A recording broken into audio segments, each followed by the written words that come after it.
तो जाहिर सी बात है, जिस तरीके से डेंगू और मलेरिया और मरीजों की संख्या में इजाफा देखने को मिल रहा है, इससे सवाल ये उठता है कि स्वास्थ्य विभाग आखिर क्यों पूरी तरीके से गंभीर नजर नहीं आ रहा है व्यवस्थाओं को लेकर। क्योंकि अगर उचित व्यवस्था होती है अस्पतालों में तो जाहिर सी बात है समय रहते उचित इलाज मरीजों को मिल पाएगा और इन संख्याओं में, इन आंकड़ों में भी कमी देखने को मिलेगी, जिस तरीके से ये संख्या लगातार बढ़ती जा रही है।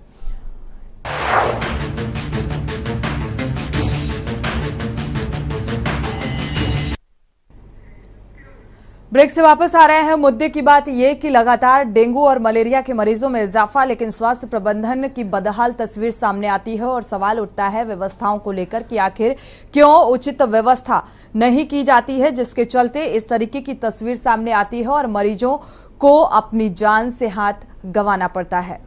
तो इमरजेंसी की भी तस्वीरें कुछ ऐसी ही सामने आ रही हैं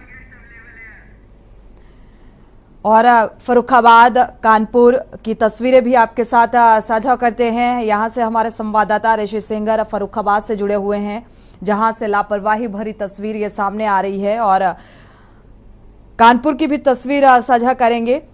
कानपुर से डॉक्टर राजीव कक्कड़ हमारे साथ जुड़े हुए हैं। स्वागत है आपका इस चर्चा में शामिल होने के लिए। भी जुड़े हुए हैं डॉक्टर राजीव कक्कड़ जी का रुख कर लेते हैं। डॉक्टर राजीव जी, अगर देखा जाए लगातार डेंगू मलेरिया के मरीज बढ़ते जा रहे हैं और ये लापरवाही भरी भी तस्वीरें सामने आ रही हैं, जैसा कि ये फर्रुखाबाद का मामला सामने आ रहा है, इसको देखते हुए आप क्या कहें? क्या आप बिल्कुल सही कहा है। इधर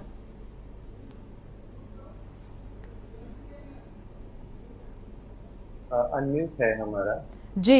इस समय बहुत ज्यादा केसेस बढ़ते जा रहे हैं, स्पेशली मलेरिया, डेंगू, चिकनगुनिया और जितने भी वायरल इन्फेक्शन है वो दिन पे दिन बढ़ते जा रहे हैं। उसका मुख्य कारण हमारी साफ सफाई, जो बरसात के बाद में ठहरा हुआ पानी, मच्छरों का बढ़ना, मच्छरों के बढ़ने के साथ में इस समय वायरल मल्टीप्लिकेशन भी बढ़ता जाता है।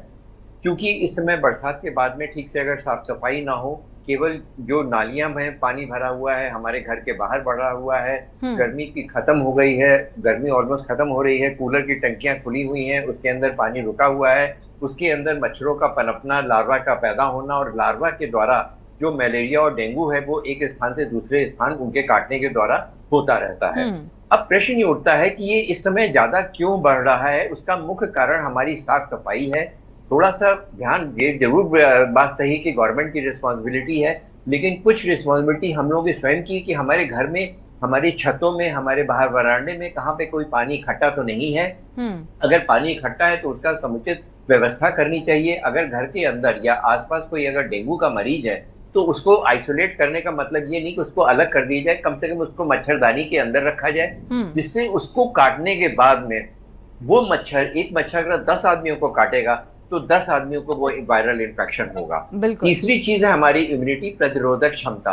हमारा जो लाइफ स्टाइल है, जो हमारा पैटर्न है, खाने पीने का ढंग है, वो पैटर्न, सोने का ढंग है, उसकी वजह से हमारी प्रतिरोधक क्षमता कम हो रही है। स्पेशली वो लोग जो डायबिटिक हैं, जिनको हार्ट की परेशानी है, प्रेग्नेंट वुमेन है, बुढ़े लोग हैं जिनकी उम्र ज्यादा है, बुजुर्ग हैं, जो बच्चे हैं, उनकी प्रतिरोधक क्षमता कम है, उनको बचाने का बहुत जरूरी है। और ये इन्फेक्शन जो आजकल हमने देखा हुआ है कि मिक्स इन्फेक्शन हो रहा है, वायरल हो रहा है, इन्फ्लुएंजा ए, इन्फ्लुएंजा बी के साथ में डेंगू, चिकनगुनिया या वो चीज कॉम्बिनेशन हो रहा है और सबके सिम्टम्स ऑलमोस्ट सेम होता है। हाई ग्रेड फीवर आता है, खांसी होती है, जुकाम होता है, कुछ में रैशेस होते हैं, टोटल काउंट हम लोगों का कम हो जाता है, प्लेटलेट गिरने लग जाती है। अब जो परेशानियां हो रही हैं वो ये हो रही है कि पैनिक में हो करके हर आदमी चाहता है कि जिसको हर का अगर 3 लाख से 2 लाख या 2 लाख से 1 लाख भी अगर प्लेटलेट हो रहा है तो चाहता है हम हॉस्पिटल में। बिल्कुल डॉक्टर राजीव जी, आपकी बात से इत्तेफाक रखते हैं, लेकिन सवाल यहाँ पर ये है कि व्यक्तिगत जिम्मेदारी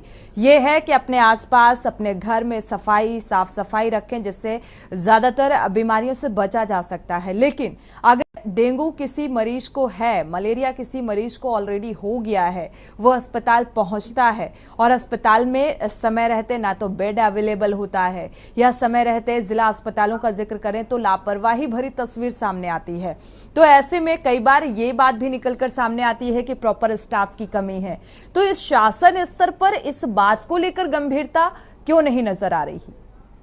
देखिए, आपकी बात बिल्कुल सही है कि एक हॉस्पिटल में सपोज करिए हमारे पास 50 बेड हैं, वहाँ की पॉपुलेशन है 1.5 से 2 लाख। हर आदमी जी। को अगर इन्फेक्शन हो रहा है, वो हर आदमी जा करके फौरन कोशिश करेगा कि हमें फौरन भर्ती हो जाए, हमें हम्म। फौरन ब्लड चढ़ा दिया जाए, हमें हो जाए। जिसमें 1 या 2% ऐसे लोग होते हैं जिनको वास्तव में एडमिशन की जरूरत होती है। हम्म। अगर वही लोग जो कि डॉक्टर जिनको एडवाइस करे, तो कोई भी चीज अगर अगर नंबर ऑफ पेशेंट बढ़ जाते हैं और उतनी क्षमता में डॉक्टर या उतने बेड्स नहीं है, तो ये जरूरी नहीं है कि सब मरीजों को भर्ती की जरूरत हो। ये हम्म। बात आपकी बिल्कुल सही है कि व्यवस्था होनी चाहिए, लेकिन हर चीज की एक कैपेसिटी है। जैसे हमने चिकन उसके कोविड के पीरियड में भी देखा कि हर आदमी कोशिश कर रहा था कि हमें वो दवाइयां मिल जाए जो डेंगू के लिए, जो चिकनगुनिया के, सॉरी, जो कोविड के लिए जरूरी होती हैं। बिल्कुल। हर आदमी को ऑक्सीजन मिल जाए, हर आदमी ऑक्सीजन स्टोर करना चाहता है। हम्म। अगर ये स्टोरेज होने लगे, हर आदमी अगर वहां पे एडमिशन की करने लगे, तो डिमांड और सप्लाई का जो बैलेंस है वो बिगड़ जाएगा। हम्म। ऐसा लगेगा हमारी व्यवस्था खराब है, ऐसा लगेगा हमारे पास नंबर ऑफ बेड्स नहीं है। हम्म। ये बात सही है कि उनका भी उचित उपयोग होना चाहिए, और जो बिल्कुल। उचित मरीज है जिनकी जरूरत है उनको ही एडमिशन होने की जरूरत होनी चाहिए। बिल्कुल।